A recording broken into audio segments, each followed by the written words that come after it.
مصر بتخسر من كرواتيا 4-2 ومفيش مشكله، الدنيا عادي. كرواتيا برضو مش منتخب قليل، فريق واصل نهائي كاس عالم مره، برونزيه كاس عالم مره، تصنيفه عالميا محترم، فريق محترم، فريق بيقدم كوره، فريق بيلعب كوره. الغريب في الاعلام والغريب عندنا ان احنا طالعين نبرر شكلنا اللي ظهرنا بيه قدام كرواتيا، بنبرر ادائنا السيء اللي بنظهر بيه في كل مباراه، بنبرر كورتنا القليله، بنبرر ان احنا ما عندناش كوره. يعني احنا ما عندناش لعيبه كوره حرفيا. انت ما عندكش باك رايت، انت ما عندكش باك ليفت، ما عندكش حارس مرمى محترم باستثناء محمد الشناوي، ما عندكش حارس مرمى. انت حارس مرمى كل كوره بتتشاط عليه جول، تمركزاته غلط، توقيتاته غلط، خروجه للكوره غلط. ما عندكش نص ملعب محترم، ما عندكش نص ملعب، وهنا اقصد بيها صانع لعب. اللاعب اللي يمسك كوره، يستلم، يلف، يبتدي يوزع لعب، يبتدي يرفع عينه، يبتدي يشوف الملعب. هل انت عندك اللاعب ده؟ مفيش اللاعب ده. انت المهاجم الوحيد اللي عندك وبنحاول ننظمه كويس مصطفى محمد، بديل ليه؟ مفيش. فكورتنا قليله، احنا بعيد قوي يا جماعه، والله العظيم بعيد قوي عن اي منافسه. انسى اللي يطلع يقول لك احنا بنبني واحنا لسه حسام حسن، اصل اللعيبه دي مش جديده على حسام حسن. لو شفت الاهداف او الاربع اهداف اللي دخلوا فينا، مفيش هدف مش من غلطه. يعني مفيش هدف كده تقول مثلا من جمله ملعوبه مثلا، او خد وهات والدفاع اتضرب والكلام ده، مفيش.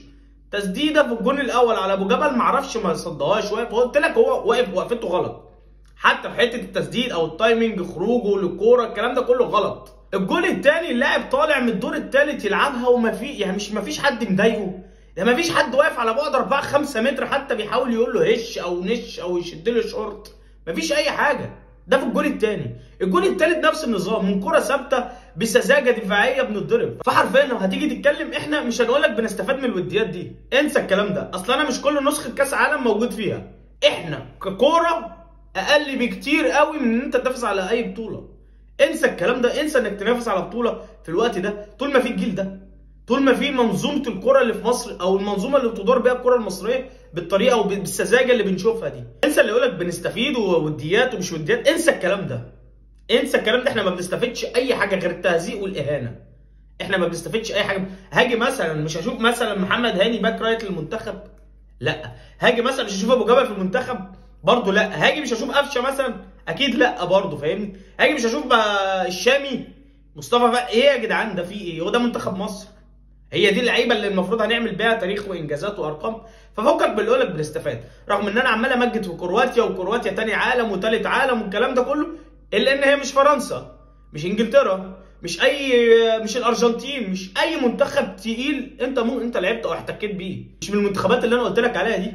يعني كرواتيا، رغم ان كرواتيا قلت لك كرواتيا تاني عالم والدنيا دي كلها، بس برضه مش المنتخبات التقيله دي. ففكك بقى من اللي يقول لك استفدنا وما استفدناش والكلام الفاضي ده. في النهايه هي دايره سبوبه ودايره مصالح، ده هيجي يمسك شويه يعمل له قرشين، يفشل يمشي، ده غيره يجي، هتفضل دايره وهتفضل الدنيا دي دايره. وطول ما اللعيبه دي موجوده والجهاز الفني واتحاد الكوره والدنيا اللذيذه دي موجوده، عمرك ما هتقدر تاخد خطوه ولا تحقق اي انجاز لبلدك.